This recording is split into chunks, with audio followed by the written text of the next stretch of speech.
오늘도 베드로후서 3장을 읽고 연옥이란 무엇일까 됐을까는 똑바로 차려야 되는데 그러면 왜 그랬을까?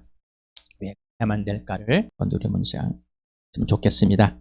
베드로후서 3장을 같이 읽겠습니다. 시작. 사랑하는 여러분, 나는 여러분에게 이 두 번째 편지를 쓰고 있습니다. 두 편지로 나는 여러분의 기억을 되살려서 여러분의 순수한 마음을 일깨우려고 합니다. 그렇게 해서 이 거룩한 연자들이 이미 예언한 말씀과 주님이신 구주께서 여러분의 사도들을 시켜서 주신 계명을 여러분의 기억 속에 되살리는 것입니다. 여러분이 무엇보다 먼저 알아야 할 것은 이것입니다. 마지막 때에 조롱하는 자들이 나타나서 자기들의 욕망대로 살면서 여러분을 조롱하며 이렇게 말한 것입니다. 그리스도가 다시 오신다는 약속은 어디 갔느냐?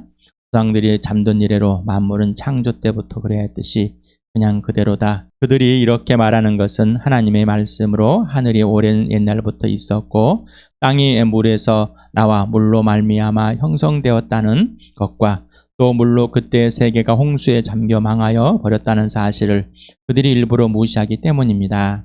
그러나 지금 있는 하늘과 땅도 불살하기 위하여 그 동일한 말씀으로 보존되고 있으며 경건하지 못한 자들이 심판을 받아 멸망을 당할 날까지 주됩니다. 사랑하는 여러분, 이 한 가지만은 잊지 마십시오. 주님께서는 하루가 천년 같고 천년이 하루 같습니다. 어떤 이들이 생각과 하는 것과 같이 주님께서 약속을 더디 지키시는 것이 아닙니다. 우리 여러분을 위하여 오래 참으시는 것입니다. 하나님께서는 아무도 멸망하지 않고 모두 회개하는 데 이르기를 바라십니다. 그러나 주님의 날을 도둑같이 올 것입니다. 그날의 하늘은 요란한 소리를 내면서 사라지고 원소들은 불에 녹아버리고 땅과 그 안에 있는 모든 일은 드러날 것입니다. 이렇게 모든 것이 녹아버릴 터인데 여러분은 어떠한 사람이 되어야 하겠습니까? 여러분은 거룩한 행실과 경건한 삶 속에서 하나님 날이 오기를 기다리고 그날을 앞당기도록 하여야 하지 않겠습니까? 그날의 하늘은 불타서 없어지고 원소들은 타서 녹아버릴 것입니다. 그러나 우리는 주님의 약속을 따라 정의가 깃들어 있는 새하늘과 새 땅을 기다리고 있습니다. 사랑하는 여러분, 여러분 이것을 기다리고 있으니 티도 없고 흠도 없는 사람으로 아무 탈이 없이 하나님 앞에 나타날 수 있도록 힘쓰십시오. 그리고 우리 주님의 오래 참으심이 구원을 위한 것이라고 생각하십시오. 그것은 우리의 사랑하는 형제 바울이 자기가 받은 지혜를 따라서 여러분에게 편지한 바와 같습니다. 바울은 모든 편지에서 이런 것을 두고 말하고 있는데 그 가운데 알기 어려운 것이 덜어 있어서 무식하거나 믿음이 굳세지 못한 사람은 다른 성경을 잘못 해석하듯이 그것을 잘못 해석해서 마침내 스스로 파멸에 이르고 말 것입니다. 그러므로 사랑하는 여러분, 여러분은 이 사실을 미리 알고 불의한 자들의 유혹에 휩쓸려서 자기의 확신을 잃는 일이 없도록 주의하십시오. 우리 주님이시며 구주이신 그리스도 예수에 대한 지식과 그네 안에 자라십시오. 이제도 영원한 날까지 영광의 주님께 있기를 빕니다. 아멘. 베드로후서 마지막 3장 정말 마지막 그날을 불의 심판이 일어날 것을 예고하고 있습니다. 기다려라. 이 모든 우주가 물에 타기 위해서 존재하고 있다. 그래서 먼저 하나님께서 물의 심판, 또 소돔과 고모라를 불의 심판을 했을 때 기억하라. 하나님은 다 태워버릴 것이다. 사람은 생명의 부활이 되는 하나님과 영원의 심판의 부활이 되는 둘째 사망이 일어난 자니 지옥에서 영원히 죽지 않고 있을 똑바로 차려라. 자, 그러면서 유혹에 넘어가 보지 말아라. 얼마나 유혹할 자들이 나타날지 모를 것이다. 거짓말쟁이들이 얼마나 많이 나타날 것인지 모른다. 언제까지? 예수님이 다시 오실 때까지. 그러니 바울이 써놓은 편지들도 이해하기 힘든 것들이 많이 있다. 예수님 오기 전에 구약뿐만 아니라 예수님이 오신 후에 성령께서 사도들을 통해 말씀하신 것을 이해하지 못하는 것도 많이 있는데 서로 자기 마음대로 이해하지 말길 바란다. 여러분에게 종말, 개인의 종말에 대해서 함께 나눠봤습니다. 육신의 죽음, 영적인 죽음에 대해서, 그리고 천년왕국에 대해서 이제 볼 겁니다. 전에 천국과 지옥을 보고 그 다음에 오늘은 연옥을 볼 것입니다. 당신에게 죽음이란 무엇인가? 분명하게 이제 정의가 됐고 이제 결론이 났습니까? 영적인 생명, 생의 문제 해결된 겁니다. 육신은 한번 죽는 것이 정해져 있습니다. 영적인 건 이미 죽어 있습니다 라는 겁니다.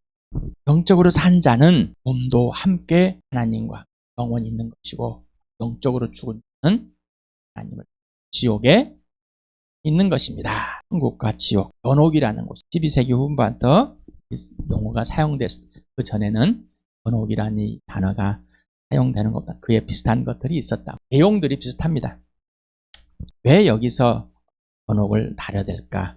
나 연옥은 가톨릭의 교리, 복음을 전하다, 또 예수를 믿고 있는 사람입니다. 궁금하거든.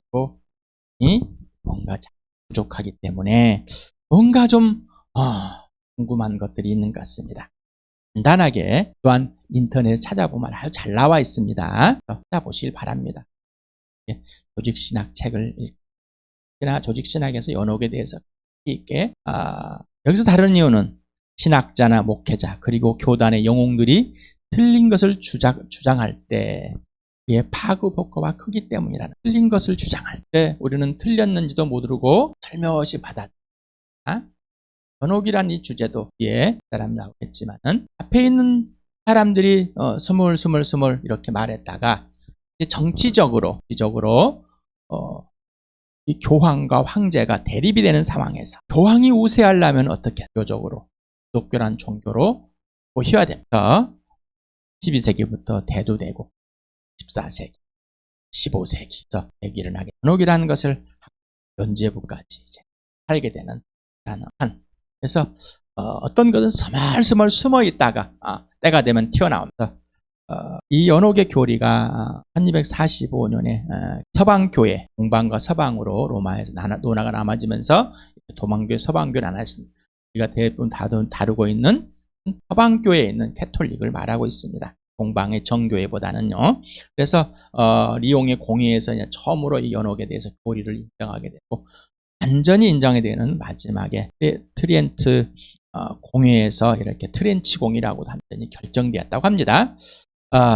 연옥이란 뜻이 뭐냐? 디노입니다. 디노, 정화와 불이 합성을 하고 그럽니다. 천국으로 가기 전에 정화하는 과정, 뭐 장소적 개념이라 했다가 과정이라 했다가 왜 이걸 장소라 그러면 좀 이상하니까 어떤 과정인데 과정만 있으면 이상하는 거예요. 그래서 이것들 어떻게 우리가 개인의 죽음에 대해서 예수님 오실 때까지 먼저 죽은 사람들이 잠자고 있다. 또한 뭐 할까? 이런 의문점을 던져서 사람들이 이제 그런 것보다는 천국에 들어가는데 부족하는 거. 천국에 들어가는데 뭐가요? 깨끗하게 들어가야 되는데 덜 깨끗한 것 같아. 그래서 사람들이 뭐 대신 기도하고 미사하게 주는 연옥에 있는 기간이 줄어들어 천국에 빨리 들어갈 수 있도록 뭐 해준다는 그런 거. 그래서 용서받을 수 있는 범죄를 교사했을 때란 거예요. 피렌체 공에서 이렇게 말하고 있습니다. 영혼들은 죽음 이후의 연옥의 고통들에 의하여 정화되며 이러한 고통들로부터 구원받기 위하여 그들은 살아있는 믿음의 태도 대신 빌어주는 겁니다. 미사와 기도와 자성과 다른 경건한 선행의 희생에 의하여 은혜를 잊게 된다. 갖고 있는 밀라델 렉센의 복음주의 신학에서 발췌를 했습니다. 좀 괜찮잖아요? 내가 대신 다른 사람이 이 천국을 조금 좀 떨어지는 것 같은데 내가 좀 해주면 괜찮을까? 툴리안이라는 이 신학자가 있어요.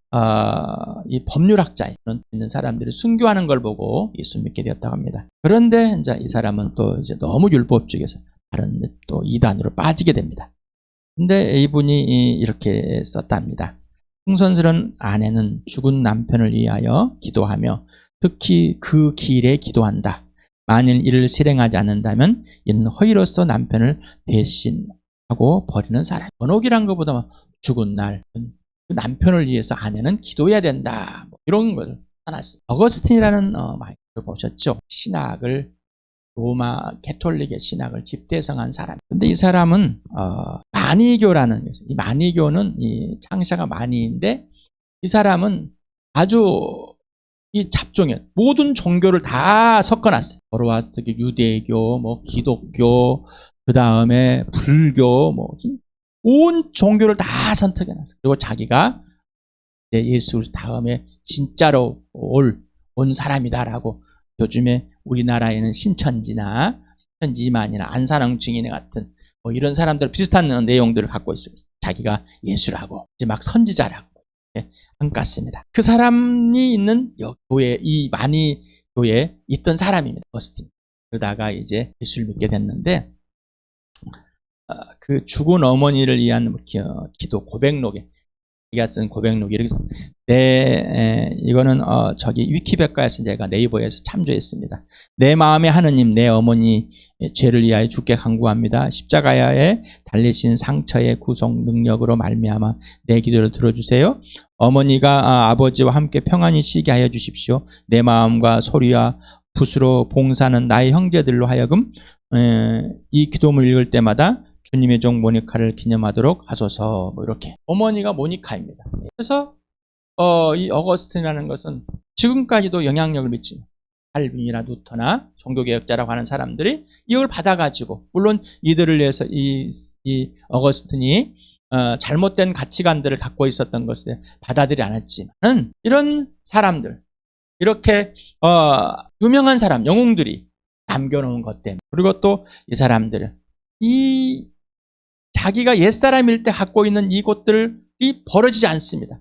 이것들이 멈추지 않고 그것들이 스멀스멀 올라오며 엄마에 대한 어떤 그리움이 있을지 모르는 것된 행동을 하게 됩니다. 그리고 이들을 또한 스스로 따라하게 됩니다. 사람들을 파급학과를 미치게 됩니다. 가톨릭에서는 죄에 대해서 원죄와 본죄, 이 원죄라는 것은 우리 개신교에도 많은 신학자들이 교회에서 뭐 이렇게 교단들이 있죠.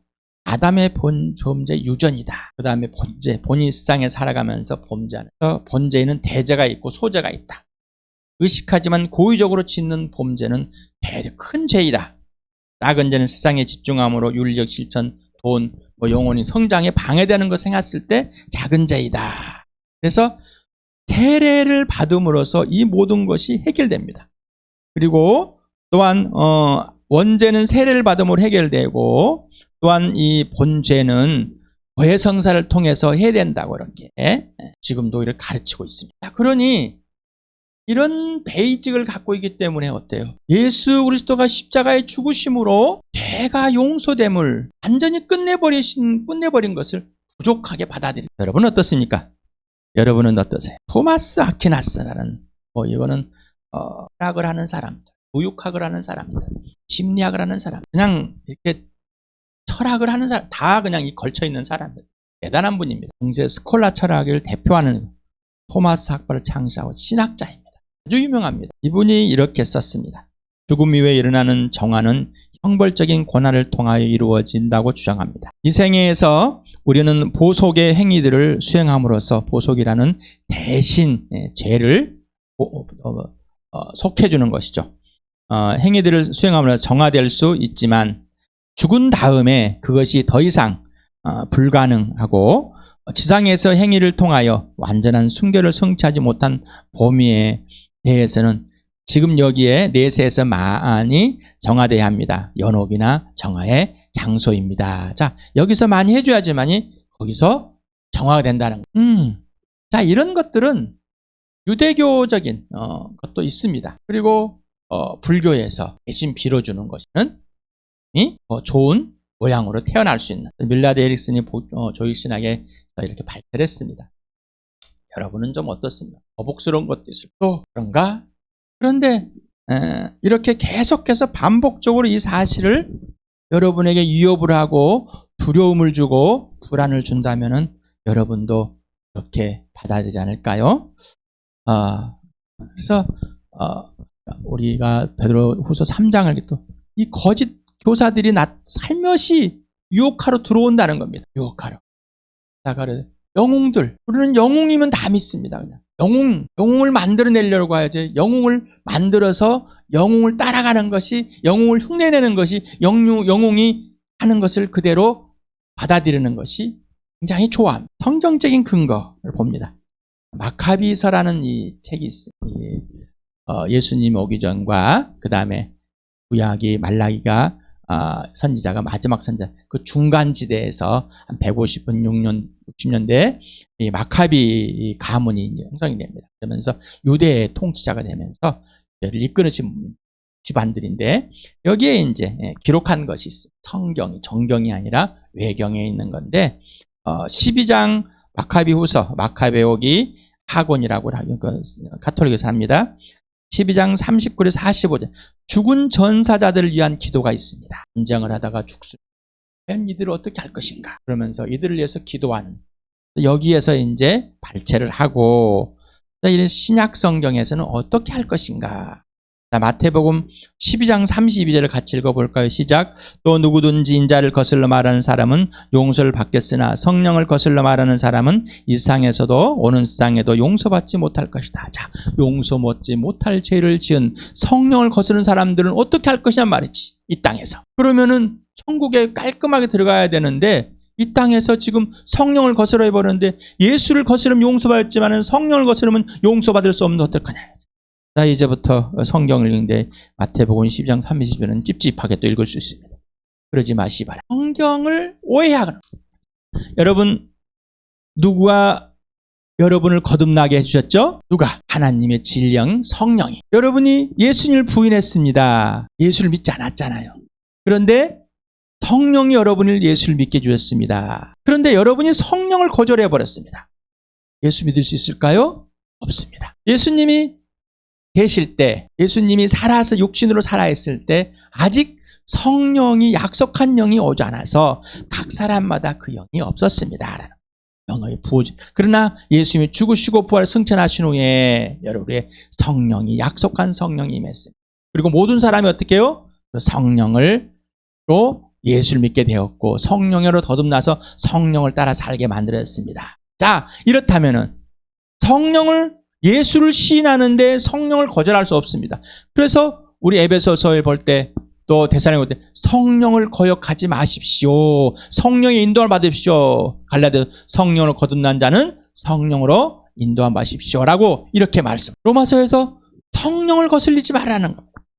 왜 성령을 거슬리지 말아요? 성령이 나를 살려냈기 때문에, 예수 믿었기 때문에. 예수님과 사귐을 갖게 되면은 성령님과 사귐을 갖게 될 수밖에 없습니다. 그런데 이거를 두려워합니다. 무서워합니다. 어떤 것을, 형벌에 대해서, 진짜 예수의 죽으심의 그 죄에 대한 것에, 죄에 대한 죽음에서 그 어떤 죄들이 있는 것인지를 벌벌 떠는 것이 아니라 내가 어떤 형벌을 해결할 것인가 말까에 대한 두려움 때문이라는 것이죠. 그럼 이게 되었습니까? 여러분, 성령을 거슬려서 입 밖으로 내지 마시바라. 성령이 여러분의 가르칠 때 누구 안에 있게 하신다고요? 예수 그리스도 안에. 성령을 거슬려서 말하지 말라는 얘기입니다. 그렇다면 뭐예요? 예수 성령님과의 사귐을 계속해서 지속적으로 가지시길 바랍니다. 성령을 거슬려서 말했다가 이제 나는 죽었다. 절대 용서받지 못할 것이다. 이런 얘기를 하신 것이 아닙니다. 결국 성령을 무시하면 된다고요? 아니다고요. 고린도전서 15장 29절 같이 읽어 시작. 죽은 사람들이 살아나지 않는다면 죽은 사람들을 위해서 침례를 받는 사람들은 무엇을 하려고 그런 일을 합니까? 죽은 사람이 정말로 살아나지 않는다면 무엇 때문에 그들은 죽은 사람들을 위하여 침례를 받습니까? 자, 이것 때문에 이제 또 연옥이라는 거. 자, 봐라. 죽었어. 근데 그 사람들의 침례를 받. 이 말은 좀 정확하게 이 고린도 교인들이 잘 전해줬으면은 얼마나 좋겠어요.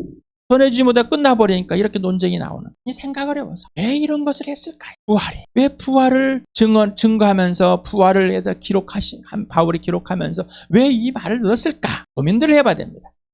우리가 죽은 자를 위해서 뭔가를 해서 죽은 자가 부활에 이르는 것이 아니라 이미 예수를 믿고 죽은 자인데 침례를 받지 못하고 죽은 자들이 있을 것이다. 그럴 때 공동체가 이 사람은 부활에 참여하는 자입니다라고 함께 표현해 주는 것뿐이지 이 사람이 대신 침례를 받았기 때문에 이 사람이 하늘에서 어떤 죄가 용서를 받고 그러지 않아요. 왜? 이들은 뭐요? 세례를 통해서 죄가 용서를 받는다고 이들은 이미 정해놓고 있기 때문입니다. 이들은 이미 그렇게 되기 때문에. 가톨릭에서는 그렇게 돼버렸어요.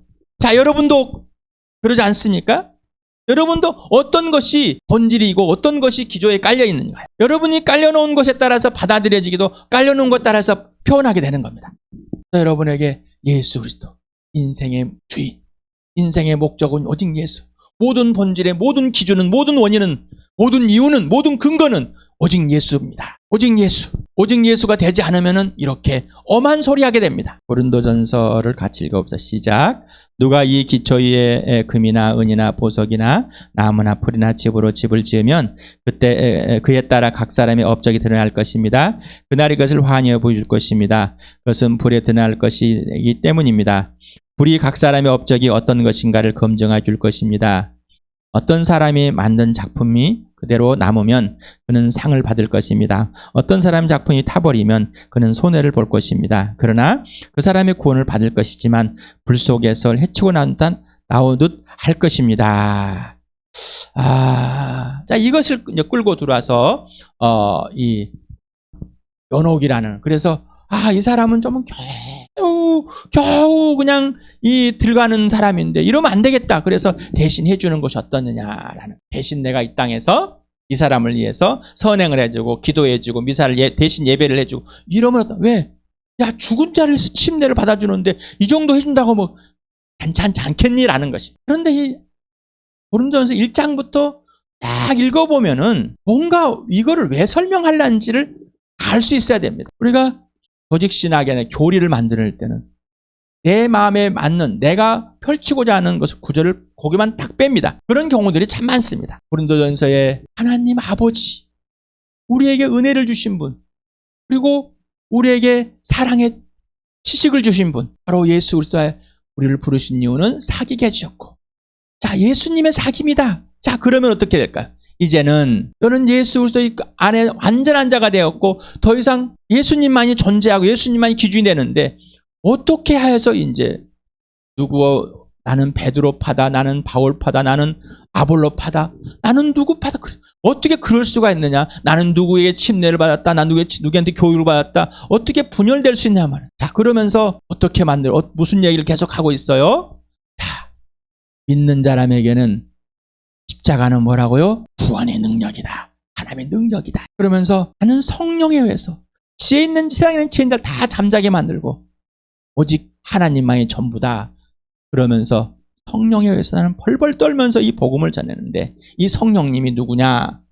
하나님 아버지 것을 알고 우리에게 알려주시는 분이다. 세상에는 이 영을 받지 못하고 하나님에 속한 자라만 이 영을 받은 자이다. 자, 내가 여러분에 있을 때 갓난아기 젖먹이처럼 여러분을 먹였습니다.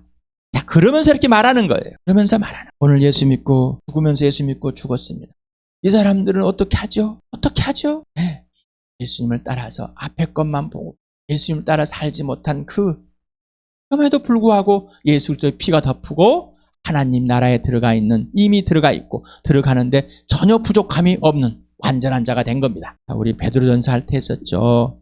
예수님이 누구한테? 죽은 자들한테 가서 복음을 전했다. 네, 살려내려고. 그런 뜻이 아니라고 그랬죠. 자, 그래서 교회관. 이 교회관이 다릅니다. 이 관들이 다른 거예요. 그러다 보니까 교회는 그 당시에 있는 이 교회는 국가입니다. 기독교는 국교로 되어 있어서 모든 국민은 다 기독교인이 되는 겁니다. 그리고 구원은 성전 안에 들어와야 됩니다. 그들이 지어놓은 성전 안. 그래서 갑자기 죽은 사람들, 유아의 죽음, 이것들을 어떻게 할까? 어떻게 하면 좋을까? 이런 고민에 빠져버렸습니다.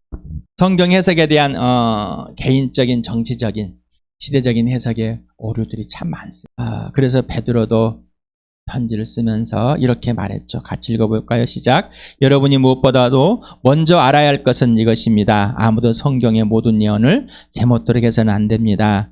예언은 언제든지 사람의 때에 나온 것이 아니라 사람이 성령에 끌려서 하나님께로부터 오는 말씀을 받아 산 것입니다. 내게 정치적이나 개인적으로 또는 시대적으로 어떤 것을 해석하고 싶어 합니다. 지금도 신학적으로 이 시대를 어떻게 해석하고자 하는 사람들이 참 많이 있습니다. 그러다 보니까 자기가 원하는, 눈에 보고 자기가 원하는 곳에서 그냥 여기다가 나를 만들어 보려고 하는, 이렇게 유명하신 분들이 던져놓고 기록해놓고 했던 것이 결국에는 터지게 된 것. 자기 마음대로 해석을 합니다. 왜 그랬을까? 두렵죠. 불안합니다. 근심합니다. 걱정합니다. 처조할 수 없어요. 그래서 이 본죄를 지을 수 있는, 말하는 거예요. 본죄를 지을 수 있는 나이는 몇 살일까? 3살엔, 4살엔, 5살엔. 막 불안합니다. 뭔가 내가 불안해요, 보기에. 그러니까 유아 세례를 주는 겁니다. 유아 세례를 줘가지고 이 사람은 어디에? 용서받았고 이 사람은 하나님의 나라에 들어갈 수 있어. 누가? 내가 결정해 주는 겁니다. 어떤 성경에 이랬으니까 이럴 것이다. 여러분, 죄를 지었습니다. 또 죄를 덮기 위해서 표현하지 않게 뭔가 열심히 합니다. 여러분, 우리 잘했잖아요. 자, 놀다 들어왔습니다. 엄마가 딱 오기 전에 불 다 켜놓고 책 펴놓고 책상에서 공부한 척 한 번 적은 있었겠죠. 숨었어요. 혼난. 이런 것이 우리는 몸에 배웠습니다. 자, 그러니까 어떻게? 대가로. 죄에 대한 책임의 대가로 봉사도 하고 헌금도 하고 못합니다. 그러니까 나는 갚은 거예요. 벌써 많이 들었죠? 세상에는 종교들이만. 그런데 행하라. 믿음을 행하라. 야고보서는 행하라. 구약도 율법을 지키라 했잖아요. 행하라고. 그러니까 행해야 되겠지 않습니까? 우리가 행함으로 뭔가 얻어진다고 해서 않습니까? 기준이 예수가 아니기 때문에 그거를 오해하게 하는 겁니다. 행하는 건 당연합니다. 우리가 주일날에 계속해서 하나님의 참된을 입은 자, 변화된 삶. 하나님의 자녀이기 때문에 행하는 것이지 자녀가 되려고 행하십니까? 본질을 자꾸 벗어나려고 합니다. 그러지 마시고 구원은 하나님께 있습니다 라고 외칩니다. 구원은 누구에 있습니까? 하나님과 어린 양 예수께 있습니다 라고 외칩니다. 그리고 이제 막 와 하다가 점점 물음표가 되는가 봅니다. 구원은 하나님께 있지만은, 예수님께 있지만은 뭔가 부족한 것 같아. 뭔가 이렇게는 해줘야 할 것 같아. 저 사람을 내가 보니까 예수 믿는다고 하는데 좀 부족할 것 같아. 그러면 천국 들어가기에 장가 이 불의 심판을 막 받을 수 있는 것도 같고, 뭔가 뜨거운 데를 좀 지나가야지만이 이 죄들을 좀 상쇄받고 천국에 들어갈 것 같아. 그걸 좀 없애주고 싶은 이런 마음들이 생겨. 요한계시록 7장 10절을 같이 읽겠습니다. 시작. 그들은 큰 소리로 구원은 보좌에 앉아 계신 우리 하나님과 어린 양의 것입니다 하고 외쳤습니다. 맞습니까? 진짜입니까? 그렇다면은 뭐예요? 예수님이 시키는 대로 해야지. 구원받은 자는 구원의 삶을, 생명 있는 자는 생명의 삶을, 성령을 사는 사람은 성령을 따라 사는 삶. 이란 말입니다. 근언어입니다. 기도서 우리 교회 주일날 두 분이서 했던 것입니다. 같이 읽어봅시다. 시작. 우리도 전에는 어리석고 순종하지 아니하고 미혹을 당하고 온갖 정욕과 향락의 종노릇하고 악의와 시기심을 가지고 살고 남에게 미움을 받고 서로 미워하며 살았습니다. 그러나 우리의 구주이신 하나님께서 그의 인자하심과 사랑하심을 나타내셔서 우리를 구원하셨습니다. 그분이 그렇게 하신 것은 우리가 행한 의로운 일 때문이 아니라 그분의 자비하심을 따라 거듭나게 씻어주심과 성령으로 새롭게 해주심으로 말미암은 것입니다. 아직도 캐톨릭에서는 교황, 법이, 성경 플러스가 있어야 돼. 예수는 부족합니까? 하나님 절대 주권으로 구원하신 것이십니까? 아직도 불안한 겁니다. 뭔가 불안해. 자, 그렇게 교육을 받아와 버렸습니다. 세뇌를 당해버렸습니다. 여러분, 우리 주함교회에서도 마찬가지 않습니까? 여러분, 그 세뇌 속에, 옛사람의 세뇌 속에 끈끈이 박혀 있어서 예수를 믿고 변화된 삶을 얻고서 나서도 옛사람의 기준으로, 옛사람의 생각으로, 옛사람의 행위로 부득부득 우기면서 예수 그리스도의 구원 아래서 두려움에서 근심과 불안과 초조 속에서 행하려고 그러면 금방 삼켜버림, 금방 삼킴을 당해버림. 예수의 죽으심과 그분의 피, 무엇인가 부족, 기다려. 예수 우리 죄를 뚫고 주장이 되신 예수님을 뚫고 하나님 보좌에 나갔는데 다시 돌아와서 다시 나가야 돼. 뭘로? 내 행위를 가지고, 뭔가 공력을 가지고, 불살라가지고 낳는 게 있어야지. 겨우 내 몸만 쭉 나가지고 부활에 참여한다면 이것이 무엇이 될까? 나 열심히 뭔가를 해야 돼. 가치가 하나님의 자녀는 제자라고 했습니다. 예수님의 제자, 하나님의 친구. 예수님이 나는 목숨을 버려서 너의 친구야. 너도 이제 내 친구가 되라. 목숨을 버려서. 사랑이다. 이 관계이다. 이게 인생의 문제 해결됐다라. 예수 그리스도의 죽으심과 부활은 하나님과의 관계의 회복이 인생의 문제 해결된 영원한 생명으로 하나님에 들어가는 것에 먼지만큼도 부족한 게 없습니다. 분명하십니까? 진짜이십니까? 그래서 예수님의 인생의 목적이 예수, 인생의 목표가 부활과 십자가를 놓치면 안 됩니다. 모든 기준과 근거와 이유 원인은 오직 예수여야 됩니다. 그 외에는 없습니다. 그래야 성경을 들어가서 성령이 알려주신 대로, 예수님 아버지가 알려준 대로 알게 됩니다. 그러지 않으면 금방 넘어가 버립니다. 와, 유명한 목사님이 이런 놀라운 거. 하나님의 수준을 사람의 수준으로 보지 맙시다. 구원은 하나님의 수준. 거듭나면 하나님의 수준이 사람의 수준이 아닙니다. 사람의 수준은 지옥입니다. 어떤 영웅이 아닌 오직 예수 그리스도와 사귀며 그분께 순종하길 바랍니다. 예수는 종교가 아닙니다. 따라합시다. 예수는 종교가 아닙니다. 이상 종교로 대하지 마십시오. 예수를 통해서 뭔가 얻어내고 성공하고, 예수를 통해서 뭔가 부자가 되고 잘되고 건강하고, 이런 걸로만 만들어내려고 하는 잘못된 가치관. 이제부터 예수 자매 죽었으니, 그리고 예수와 함께 살았으니 산 것으로만 사시길 바랍니다. 사람이 하나님을 달래서 죄를 해결할 수 없습니다. 오직 하나님의 아들 주 예수 그리스도로만 해결해 주셨습니다. 또한 사람 행위로 절대 해결할 수 없습니다. 세상에는 종교와 윤리적 도덕적 가치를 끌고 들어오지 말라는 게 있어요. 끌고 들어오면 금방 넘어가 버립니다. 조상에 대한 귀신, 그것이 성경에서 끄집어 들어오니까 몇 가지가 있어요. 귀신론이 돼버려요. 마귀에 사로잡혀가지고 내가 예수라고 해서 사람들을 모아가지고 영웅놀이 하면서 자기들이 영웅이다, 내가 영웅이다, 나를 봐라, 막 신처럼 막 자기가 신사동, 우리 교단에서 소속이었는 목사님이 엄청난 팬인가 잘 몰랐는데 지방의 목사님들 만나서 그런 일이 벌어져. 직통 계시, 뭔가 하는 것 하나님께 계시 받으니 북한이 전쟁하러 온다, 전쟁이 없어, 이 나라 이 사람이 대통령이 돼야 돼, 하나님 말씀하셨어. 우와, 좋아합니다. 뭔가 신통하길 바라는 거예요. 목사는 신통자가 아니에요. 또 스스로가 목사는 나는 하나님의 대리자다, 신통자가 되고자 하는, 영웅이 되고자 하는, 그러면서 캐톨릭의 사제처럼 슬며시 하나님과 연결시키는 자로 왔잖아. 종말론에 빠져, 종말주의에 빠져. 은사나 환상을 우상으로 심리학이 그냥 모든 걸 다 해결하는 것 같아. 의사가 육신을 고치는 의사가 다 해주는 것 같아. 사회나 정치학 이런 것을, 이거는 하나님께서 그냥 이용할 뿐입니다. 진짜는 오직 예수밖에 없습니다. 빌립보서를 같이 읽겠습니다. 시작. 나는 내게 이루었던 것은 무엇이든지 그리스도 때문에 해로운 것으로 여기게 되었습니다.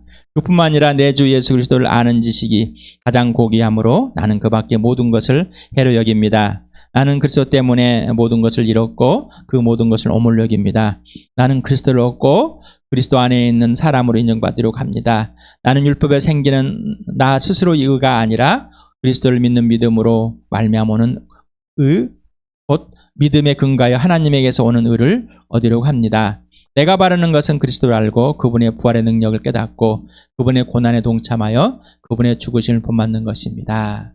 율법주의자 바울은 그 율법을 행함으로써 나에게 오는 의를 이제 멈췄다. 오물이다, 똥물이다. 하나님께서 오는 그 믿음의 의, 오직 예수 그리스도밖에 없다라는 것. 오직 예수.